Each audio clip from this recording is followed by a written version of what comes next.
So Boosie got picked up. They said the car was swerving. And I'm pretty sure that at some point or another, there's a good chance that the FBI or whoever arrested him is going to come out and say it had nothing to do with Vlad. Me and the Notification Gang would like to invite everybody to come join us Monday through Thursday, 9:20 to 10 o'clock for morning coffee, where we discuss the events of the prior day and also just talk mess about stuff. See you then.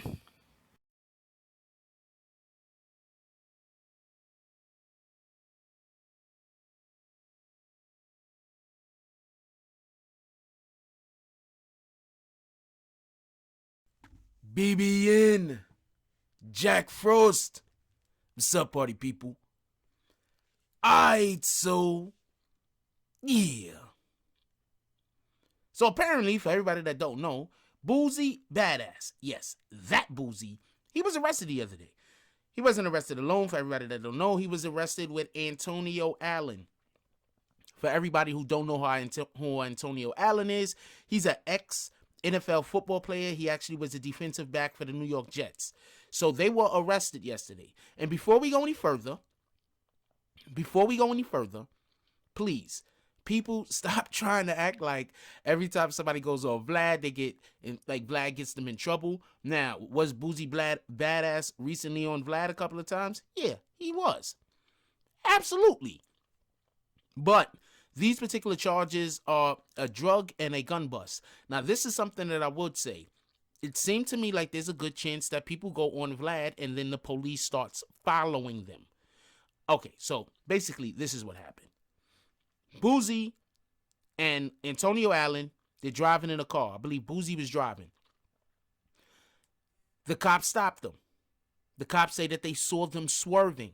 Now, this is the weird thing about being able to stop people. As soon as you see somebody switch lanes, you could act like you saw them swerving. They don't even necessarily need to be swerving. You understand what I'm saying? I have driven with people that are not intoxicated at all, and I know that they aren't because they don't use drugs or drink alcohol, and they were doing things on the road that can be perceived as swerving, deciding to get ready to switch lanes and then changing your mind, stuff like that. So whenever I hear police officers say, well, the car was swerving, you can't argue with it because you're like, well, if you got a swerving guy on the street, we got to get them off of the street because it's going to create an accident. So people are just usually, especially if you personally drive, you're just usually a little bit more apt to say, well, if they were swerving, they had no choice but to stop them. But if you're driving behind somebody long enough, you're going to see them doing something that you can say, oh, they did something, we should be able to stop them. Who is it to say that they were somewhere where it was particularly windy? And, they were in like maybe an SUV. And the SUV got blown a little by the wind. Anybody else that ever happened to? I used to drive trucks, right? Trucks are pretty tall. So when you go over certain bridges or when you in certain areas of the Northeast and that wind hits you, the truck is going to move a little. It's just it just is what it is. There's nothing you can do about it. Especially if like the truck is empty, not for nothing. Anyway, that's neither here nor there.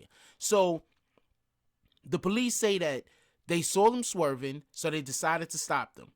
After stopping them, they find marijuana. Oh, also, the vehicle reeked of weed. But that's always what they say. Like, it probably did reek of weed, not for nothing. It probably did. But the point is that they always say that. Even if they smell a little bit of trace sample of weed, they're going to act like they opened the damn window and it's smoke billowed out. Like, even if they just... You understand what I'm saying? Even like if they don't initially smell the weed, they tell you to get out the vehicle and then they smell it on your clothes. They're gonna be like, it stunk of weed, and it's like the fucking car had a fire on the inside. Like, they just be exaggerating sometimes. Anyway, we don't know. I'm not saying that they were exaggerating. So anyway, so they basically are saying that the vehicle reeked of weed. They're saying also that in the vehicle they found some narcotics. Pardon me. They found marijuana, and they found a bag of marijuana. And because they say a bag, I'm assuming it was really just a bag of marijuana. Because if it was like, a lot, they wouldn't just say it was a bag. They'd be like, we found 2 ounces. Or you understand what I'm saying? We found a half a kilo, whatever the hell is the measurements. They'd be saying the measurements. They wouldn't be saying a bag, but it's probably so minute, so small, so little. It's so, it's literally just like a dime bag or something. I doubt he'd need to have a dime bag, by the way, but you get the point that I'm trying to make. It probably wasn't that much. So, anyway, so basically, they also found a gun. They said they found a gun in the passenger seat, which is kind of weird because Allen was sitting in the passenger seat. So you saying you found a gun in the passenger seat where Allen was sitting, or you trying to say that you found a gun on Allen? I'm not 100% sure about this, but that's basically what they're saying. They also saying they found a bag of cash and a vape pen. So, whatever. He's a rapper. These guys are always walking around with actual cash on them. I don't understand why that was such a big deal.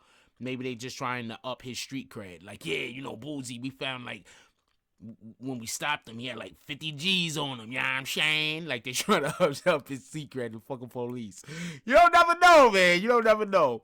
Anyway, so for everybody that don't know, Boosie had gone to jail previously. He was locked up in 2009 on a marijuana charge. Then he got busted trying to smuggle drugs into prison and served more time. He was released in 2014 and he'd been on parole.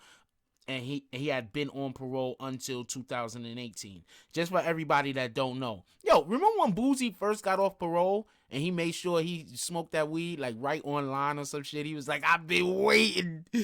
I've been waiting. Remember that? Anyway, so we're going to see what happens with this particular case. I don't think this is a situation where Vlad had anything to do with it. And it was in Coweta County. He's currently being held at Coweta County Jail at COWETA County Jail. COWETA County Jail. I don't know how to say the word, so I just spelled it out for y'all. So we're gonna see what happened. It's in Georgia, by the way. Why is everybody getting busted in Georgia all the time? Is it me, or is it like Georgia is busting everybody? The GBI down there, or whoever, the Georgia Bureau of Investigations, the GBI down there, or whoever is busting people down there, everybody's getting busted in Georgia. Anyway, so also I just wanted to add, I don't think this is the curse of Vlad. I don't think he got picked up for anything that he said on Vlad. I do think, like, people keep saying the feds is listening to this channel or the feds is listening to that channel. These dudes is human just like everybody else is human. A lot of these guys are probably just listening to channels because that's their entertainment. If you decide to go on somebody's program and say something that could compromise you, that is your fault. Now, do I think that Boosie went on anybody's program and he got compromised and that's why he got picked up? No, I don't think that. I literally don't think that. I think that this is just a situation where you are a rapper. People know rappers like driving around and smoking weed. People know that most rappers that smoke weed, they don't go an hour without smoking weed. You can literally just be in back of, if a rapper got to drive 2 hours, at some point or another, weed will be coming out of the vehicle. That's my point I'm just trying to make. So a lot of this is not freaking head scratching, how did this happen situation. It is, there's a particular set of people who have a particular set of skills. And part of their skills is knowing people's mannerisms and knowing what people are capable of doing. You're a rapper. You smoke weed. You're on a 2-hour drive. I don't know how long the drive was, but you're on a 2-hour drive.